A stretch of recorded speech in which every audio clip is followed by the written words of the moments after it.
nakapalibot kay Lola. Yun na si Lola na pala yung nire-revive. Tapos, parang hindi pa siya nagsisink in sa utak ko.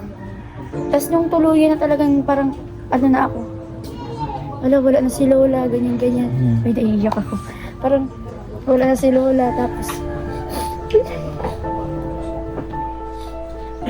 kasi si Lola na lang baga talaga, wala na baga sa namin yung Lola namin. Tapos, ano lang, sobrang ansakit. Kasi, hindi mo inaasahan na ganun yung mangyayari. Yung nilalaban nyo pero hindi niya na talaga kaya.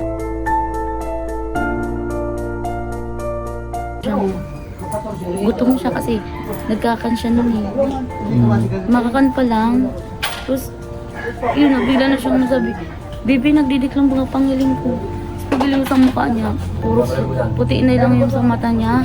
Manay ito pala ito. Tapos bagsak na siya. Tapos pag ano, syempre, yung kapot niya pang ang tubig, dikit mo lang ang laman doon. Kadikit-dikit na lalag ko eh. Kapot niya kasi, tapos nung naligda siya, na medyo nataktak pa nga sa mukha niya yung tubig. Eh nakasalamin man niya. Tapos ginawa ko, tinanggal ko, pinunasan ko si mukha. Tapos nagtatulos ako sa nurse station. Tapos nagsunod man tulos yung nurse. Sinasikasan ko si Tata. At isa pa sa pumukaw ng atensyon namin ay ang kanilang bahay. Nabutas at hindi na nga safe para sa kanila. Kaya labis kaming nalungkot sa aming nadatnan sa bahay nila Ruby.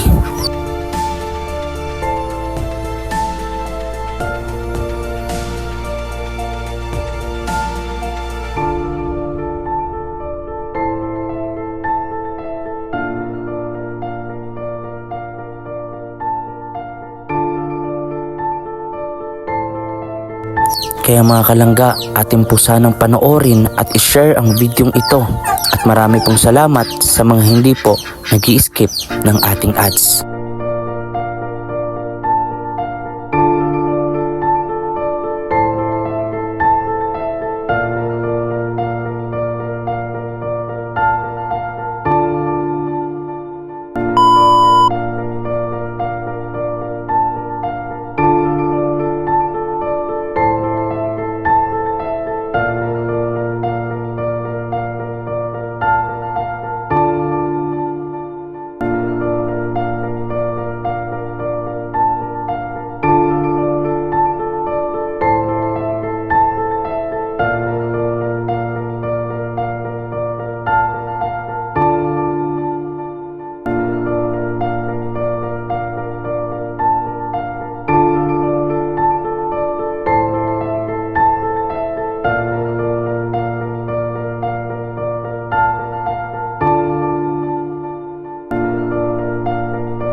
Sortidos ka.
po mga kalangga at nandito po kami sa may seawall, malapit po dito sa bahay nila Ruby. So ayan, kasama ko po si Trixie. Subscribe nyo rin po ang kanyang YouTube channel at syempre si Rachel Morales. Ayun, at sa aming pong grupo dito. Maraming po salamat sa inyong pagsuporta at pag-subscribe. So ito mga kalangga, nagbisita tayo, no, sa isa nating kaibigan kasi kaibigan natin si Ruby.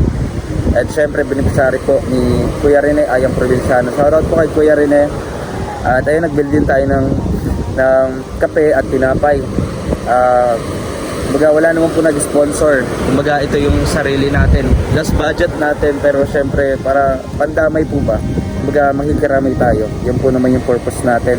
At syempre alamin kung kailan yung living ko at kung ano yung nangyari sa biglaang pagkamatay ng lolo po ni Ruby. Nung last time lang nakausap ko pa yung lolo ni Ruby, no?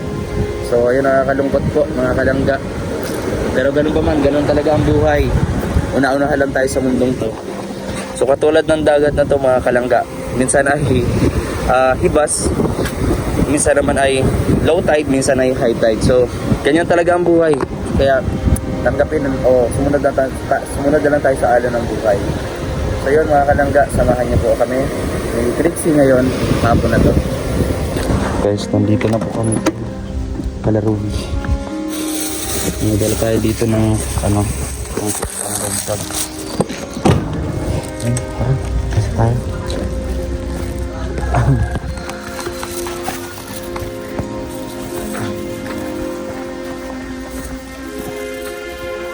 Bugo.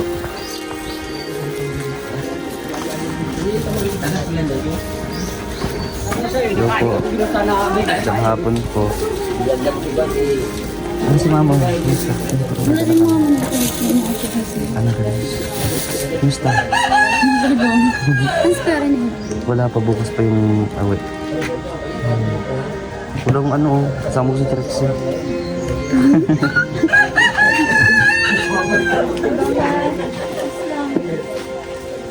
Ayan si lola mo? Nag-ano na. Dadasal ko. Okay. Bilang ka. Okay lang, hanggang na kami. Sige lang po.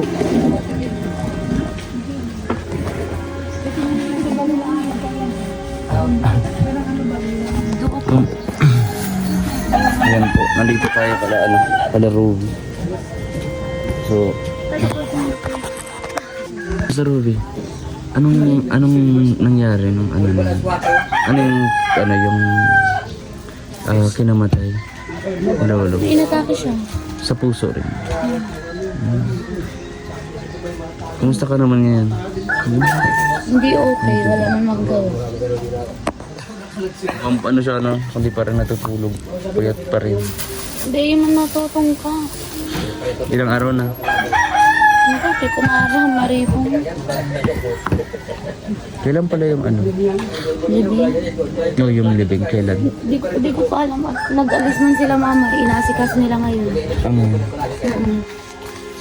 Depende ka sa kay father kung kailan na. Saan? Sa isa. Saan yun kuya? Alin? Sa isa. Kaisa. Saan? Mercedes pa yun? Hindi lang ako sa unahan. Tais. Magandang baso. Layo. Tais. Kalak mo. May narinig din akong gano'n.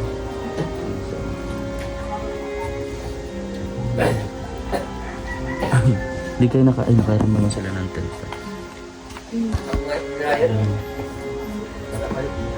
Parang kailan lang nung birthday ni ate mo, di ba? Oo. Nandito pa siya nung sa likod.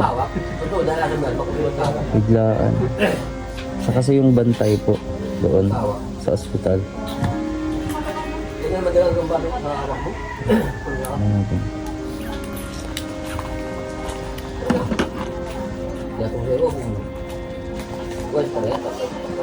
Tulog-tulog ka din.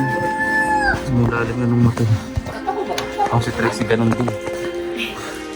Sa school. Busy naman sa school to. Nag-aano na din sa'yo si Trixie kaya nagsama sa akin. Huwag ka mahihiya sa amin kapag kaso nga lang nagkakataon. Nagkakataon, hindi ako available. Minsan. Sila yung Robby. Ganun talaga.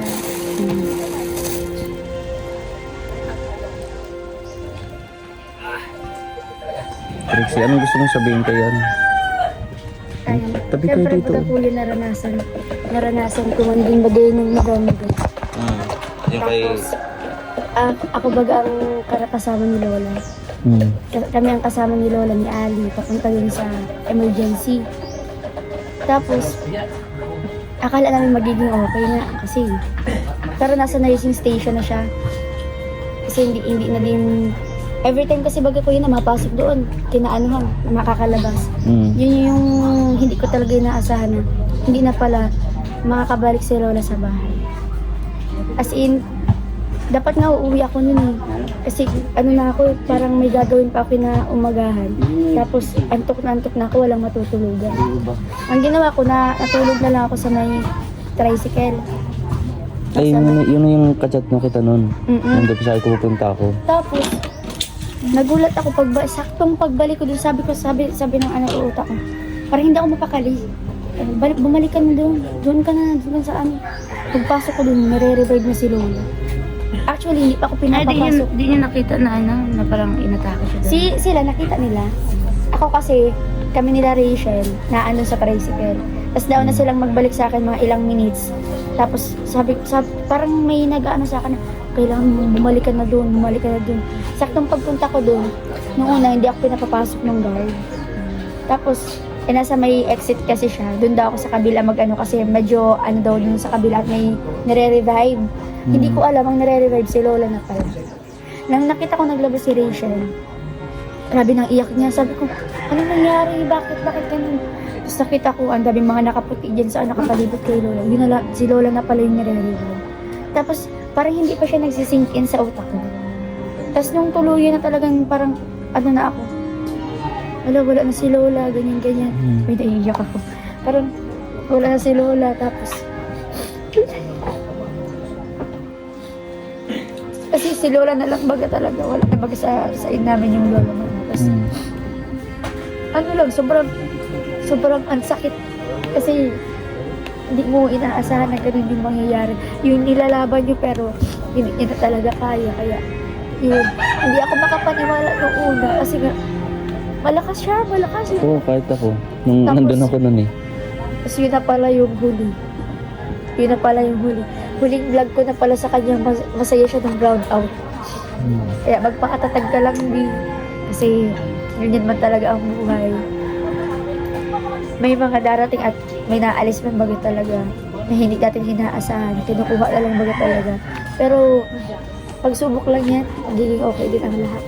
Wala nag-iyak ako kung naalala ko si Lola. Kaya mo yan, payakap daw? Sa liig. Kaya mo yan ha? Nandito lang kami oh. Sabihan mo lang kami. Puntahan ka namin. O kung sunod na araw, balik ka na ulit dito. Sama kami dito. Tama nila kuya rin eh. O magdamag pa gusto mo. Puntahan ka namin dito. Kapag hindi mo na kaya, andito lang kami. Nabanggit kasi ni Ruby sa akin. May hiling noon si lolo niya sa kanya na hindi niya naibigay. Tama ba? Ano yun? Orange yun. Yung orange. Gusto niya ng orange. Hindi ko man baga siya pwedeng iupan doon at naka-private room kami noon. Tapos, siyempre walang kasama. Tapos ako man ang pantay sa iyo. Pag sabi ko, sa aga na po. Pag-abot ng pinsan ko, pinapapunta ko yung pinsan ko. Babaka lang muna lang siya kasi madalig akong masubo. Tapos naninggarkada ko sa dait, sinat ko, puro problema, ganyan. Si Sarong, mabisado ko, nagbabiyahe na siya. Pupunta naka-video ko, tapos nasidaan daw siya. O bakit? Paano ba't masidaan? Tama talaga, yung mga gagantabang. Tapos nahirap ako sa iya kasi nagreklamo na siya, nagutom na siya. Hindi mo muna akong magawa, di ko masyabo kumantsangalat. Ang pinapakan ko lang sa iyo, biskuit kasi yun lang. Ang uga ko dumaan, 2 biskuit. Kasi tubig-tubig lang siya, malipot na tubig. Ay, mga gusto niya mainit. may man. Kumbaga parang nagano siya, mambal lang siya. Gutom siya kasi nagkakan siya nun eh. Makakan pa lang. Tapos, yun na, bigla na siyang nasabi, Bibi, nagdidik lang mga pangiling ko. Tapos pagiliw sa mukha niya, puro puti na lang yung sa mata niya. Manay itong pala ito. Tapos, bagsak na siya. Tapos pag ano, syempre, yung kapot niya pang ang tubig, dikit man lang ang laman nun. Kadikit-dikit na nalang ko eh. Kapot niya kasi naligda siya. Na medyo nataktak pa nga sa mukha niya, yung tubig. Eh, nakasalamin man niya. Tapos, ginawa ko, tinanggal ko, pinunasan ko sa mukha. Tapos, nagtatulos ako sa nurse station. Tapos, nagsunod man tulos yung nurse. Sinasikasan ko si tatay. Mabilis lang, naan din tulos. Nalugutan din ng hininga. Ano, nire-revive na nila. Ma'am, parang maalang. Parang ano baga. Nahiling ko siyang nahihirapan, tapos malang magawa. Ganun. Mag-isa ka lang pati no. Tapos, after pa nun, di ko syempre tapos na. Tapos na siya i-revive, hindi man niya siya. Hindi niya kinaya. Nag-arali na yun, syempre yung doktor, yung nurse. Kasi ako parang, di parang kakuong ko.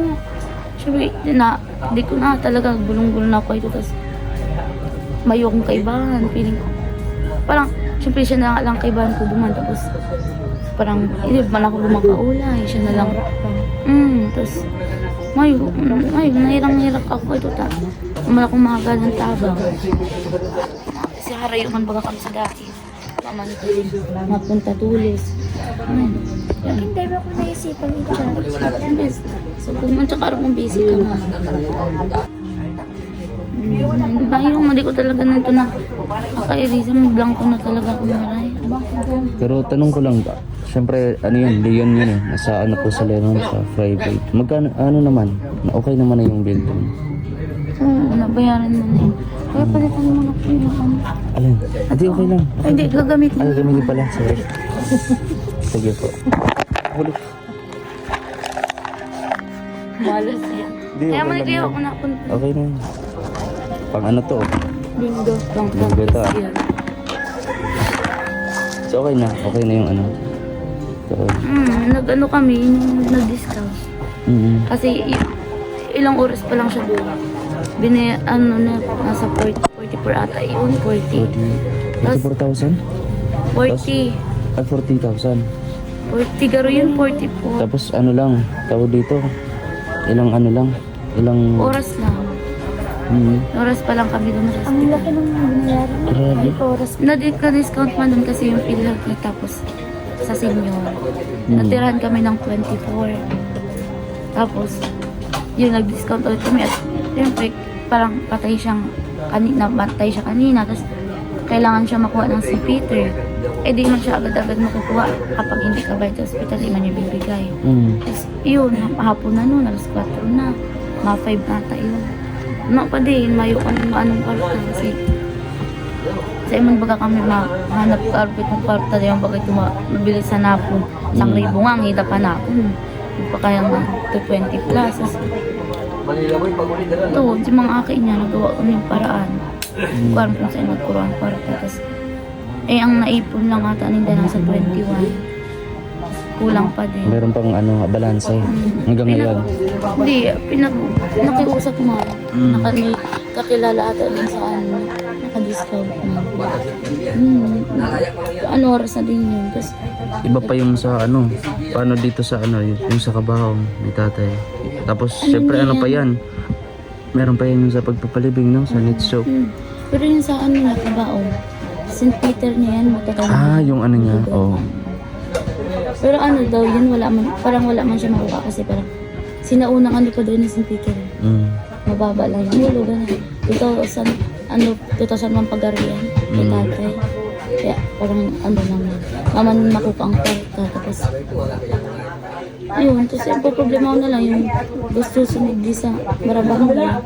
Tapos, pagpalubing sa iya. Yun ang wala pa, yung sa pagpapalibing. Tapos, sa ano, sa... Every night na finances. Ngayong ano, Ano baga kada laman? Magastos. kaya nga.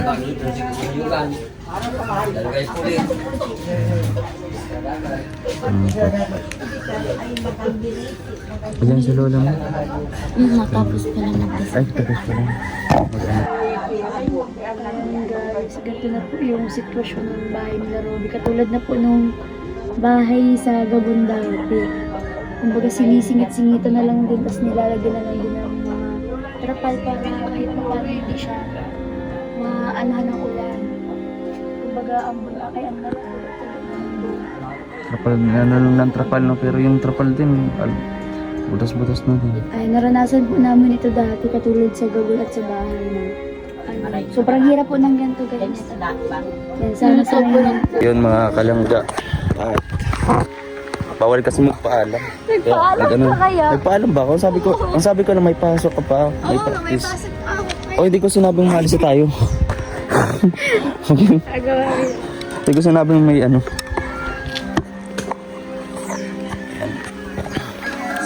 Let's go. Uwi na po kami.